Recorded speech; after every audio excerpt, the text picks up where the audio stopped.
Greetings, dear parents and guardians. The past days have been difficult for us, and it tested our capability as providers of care for our children. Join me as we equip ourselves on how we can show our unconditional love to our children amidst pains and struggles, especially during this love month. Unconditional love is one of the most important gifts we can receive from the people we value. Moreover, it is the best gift we can offer our own children and family members. Unconditional love, simply put, is love without strings attached. It is love you offer freely. You don't base it on what someone does for you in return. You simply love them and want nothing more than their happiness. This type of love, sometimes called compassionate or agape love, might sound somewhat familiar. Maybe it brings to mind the love your parents have for you or the love you have for your own child. To clear things up a bit more, here is what unconditional love does not mean.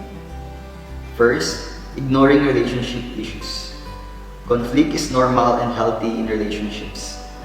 Unconditional love does not mean you avoid this conflict or look away from problematic behavior. You and your children are two different people, so it makes sense you'll have a difference of opinion at some point.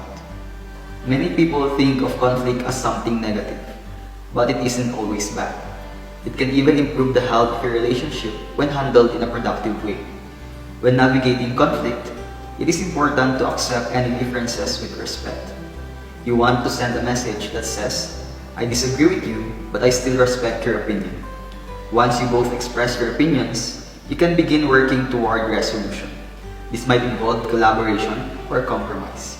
Without respect, it will be tough. Second, neglecting your own needs. It is true that unconditional love can involve some sacrifice, but these sacrifices shouldn't require you to give up everything you need and want for yourself. You should feel comfortable setting boundaries around things you don't want to do. What's more, they should respect your limits and consider any request you make. Unconditional love cannot fuel a healthy relationship on its own. It is essential to take care of your own needs, or you won't be in any position to support someone else. Here are the benefits of unconditional love. It can benefit emotional health. The study suggests that unconditional love activates some of the same areas of the brain's reward system that romantic love does. In other words, the simple act of loving someone unconditionally produces positive feelings. Receiving unconditional love can also make a difference in emotional well-being. According to a research from 2010, children who receive higher levels of affection from their parents or caregivers tend to have greater resilience in adulthood. They also tend to experience fewer mental health conditions. Results from a 2013 study also support the idea that loving children unconditionally improves their lifelong health and wellness. This suggests that parental unconditional love could offer some protection against the harmful, often lingering effects of childhood trauma or abuse. Second, it feels secure. Unconditional love can provide a sense of security in both childhood and adulthood. Feeling confident in someone's love and knowing it won't go away can help create secure attachments and foster autonomy, independence, and self-worth. If children know that their parents or caregivers will continue to love them even after they make mistakes or do things their parents don't approve of, it is more likely that they will feel more comfortable making their own choices and learning from them as they grow. Third, it is altruistic.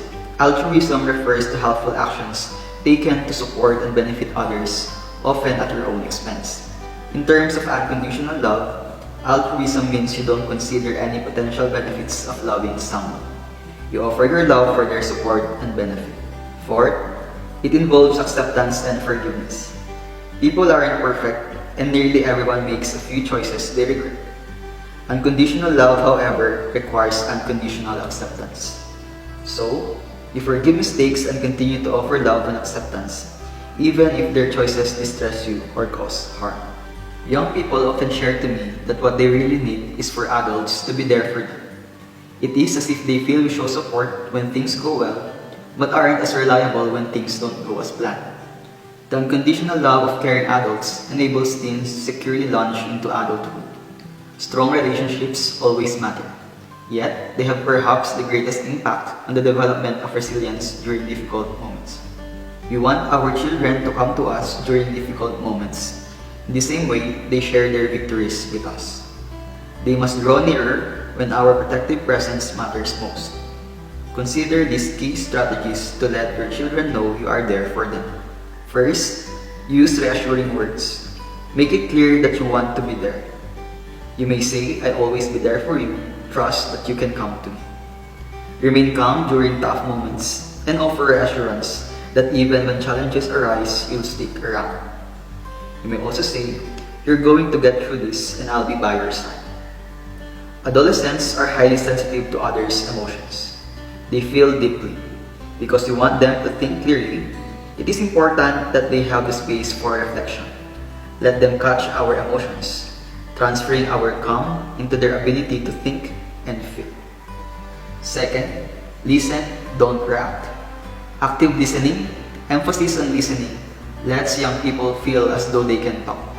If you react with criticism to what your child shares, you may add to their stress.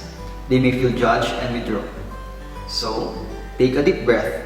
Give yourself a time out if you need time to process information they have shared.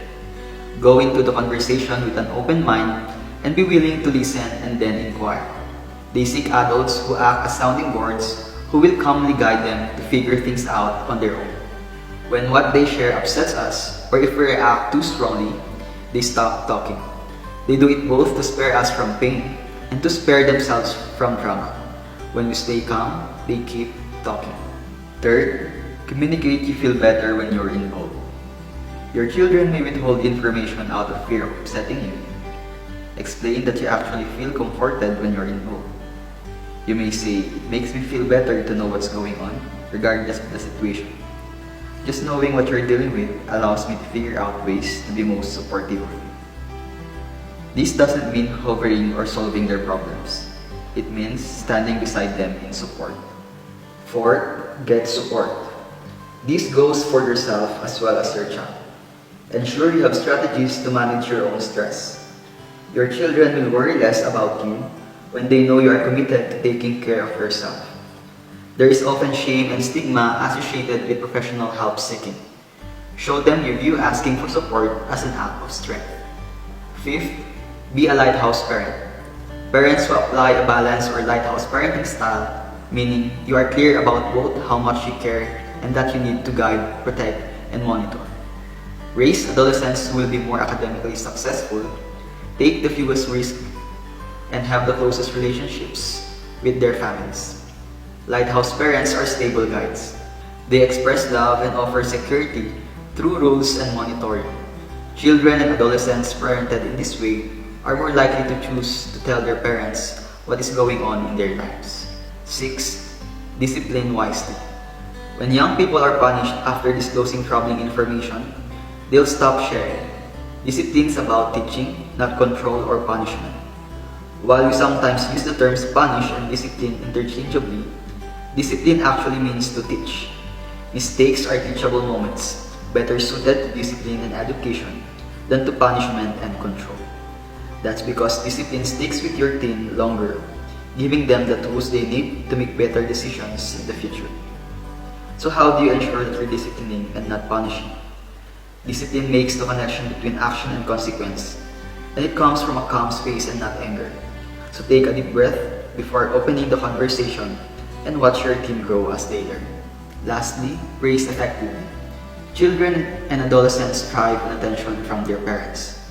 They cannot wait to share their good news with you. However, praise about impressive performances can prevent them from coming to you when they need you the most. They may fear disappointing you. To avoid this, celebrating that they are coming to you rather than focusing on the specific reason, good or bad, of why they are coming. Shift your reaction from "I'm proud of you" to "thank you for always sharing what's going on in your life." This celebrates the power of your relationship rather than their performance. It is our role to both notice our children's successes and guide them through hardships. It is truly a privilege to be there when it is both easy and difficult. Following these strategies makes it clear to our children that we want to be there for them. We got their back during the good, the bad, and everything in between. This is Mr. Oswald John Vitaneza, High School Guidance Personnel, reminding everyone to always keep the love alive and remember to spread love and kindness wherever you are. Stay safe and God bless us all.